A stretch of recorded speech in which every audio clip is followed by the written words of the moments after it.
जय माता दी। आप सभी को हर हर महादेव। मैं नागेश्वर महाराज आप सभी का स्वागत करता हूँ।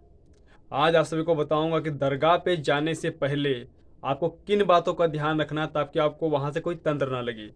आप लोगों ने एक चीज़ ज़रूर देखा होगा कि दरगाह पे जब आप जाते हो तो वहाँ पे बहुत सारे लोग खेलते हैं, दौड़ते हैं, भागते हैं, चिल्लाते हैं, यानी उनके ऊपर भूत प्रेत होते हैं, तंत्र होते हैं उनके ऊपर, ठीक है, बाधाएं होती हैं उनके ऊपर, तो वो चिल्लाते हैं, कूदते हैं, भागते हैं। तो अगर कोई हिंदू जो होता है भगवान की पूजा करता है, स्वच्छता से रहता है, पवित्रता से रहता है, तो जब वो वहाँ पे जाता है ना, तो उसके ऊपर सारे तंत्रों की नज़रें होती हैं।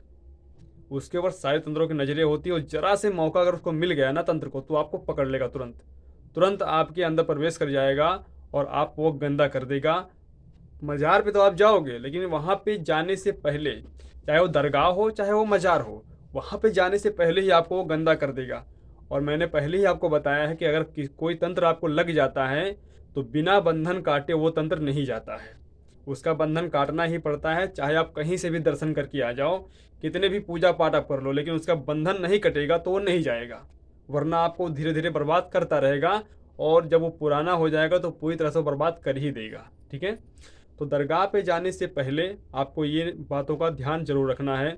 अगर आप लड़की हो, औरत हो, तो आपको अपने बालों में गांठ मार लेना है। अपने बालों में आपको गांठ मार करके ही मज़ार पे या फिर दरगाह पे आपको जाना है, ठीक है।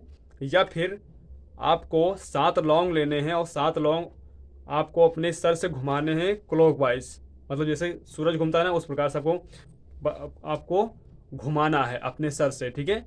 मंत्र पढ़ना है ओम श्री भैरवाय नमः। मंत्र आपको पढ़ना है ओम श्री भैरवाय नमः और अपने ऊपर से 7 लौंग पकड़ करके अपने ऊपर से इसे घुमाना है। घुमाने के बाद फिर उस पर फूंक मारना है।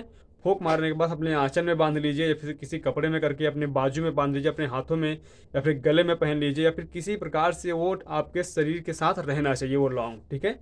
फिर वहाँ पे जाइए आप दर्शन करके, फिर वापस आइए, फिर उस लौंग को रास्ते में ही आपको घर के बाहर रख देना है या फिर उसको कपूर पर रख के जला देना है, ठीक है, ओम श्री भैरव नमः बोल के। तो आपको कोई भी तंत्र वहाँ से नहीं लगेगा। अगर लग के आया भी होगा तो वो रिटर्न हो जाएगा तुरंत। भैरव बाबा की कृपा से, उनके आशीर्वाद से वो तुरंत रिटर्न हो जाएगा, आपको नुकसान नहीं कर पाएगा, ठीक है। और इसमें एक सबसे बड़ी बात बताऊंगा मैं कि बहुत सारे लोग ऐसे होते हैं जो जब नई नई शादी कर लेते हैं ना, तो वो दरगाह पे घूमने जाते हैं, मन्नत मांगने जाते हैं, मन्नत मांगे रहते हैं कि जब मेरी शादी हो जाएगी तो मैं वहाँ पे आऊँगा दर्शन करने, अपनी पत्नी को लेकर आऊँगा। ऐसे बहुत सारे हिंदू लोग भी मन्नत मांगते हैं। तो उनसे लोगों से मैं ये बताना चाहूँगा कि अगर आपको मन्नत मांगना ही है तो वहाँ पे ये मांगना कि मैं 6 महीने के बाद आऊँगा, शादी के 6 महीने के मैं बाद आऊँगा।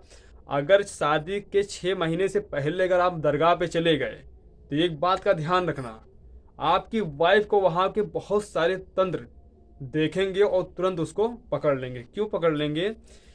ये होता है विधि विधान, क्योंकि हमारे हिंदू जो धर्म में होता है इसमें विधि विधान से शादी होती है और इसमें पूरी तरह से जो शादी से पहले हल्दी लगता है और उपटन लगाया जाता है, ऐसे बहुत सारी चीज़ें। तो उसकी महक कम से कम 6 महीने तक उसके शरीर के साथ रहती है। वो मंत्रों से आमंत्रित हो जाता है, शादी में वो 7 फेरों के साथ बंध जाता है, तो वो उसका असर रहता है कम से कम 6 महीनों तक, ठीक है।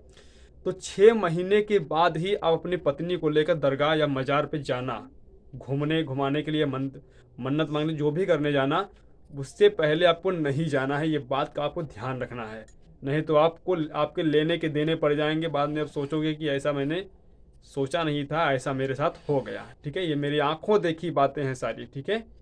तंत्र वहाँ से आ जाते हैं औरतों के साथ और पूरा घर बर्बाद कर देते हैं धीरे धीरे, ठीक है। फिर उसको अपनी पत्नी समझने लगते हैं और आपस में लड़ाई झगड़े करवा देते हैं, घर पूरा बर्बाद कर देते हैं, ठीक है।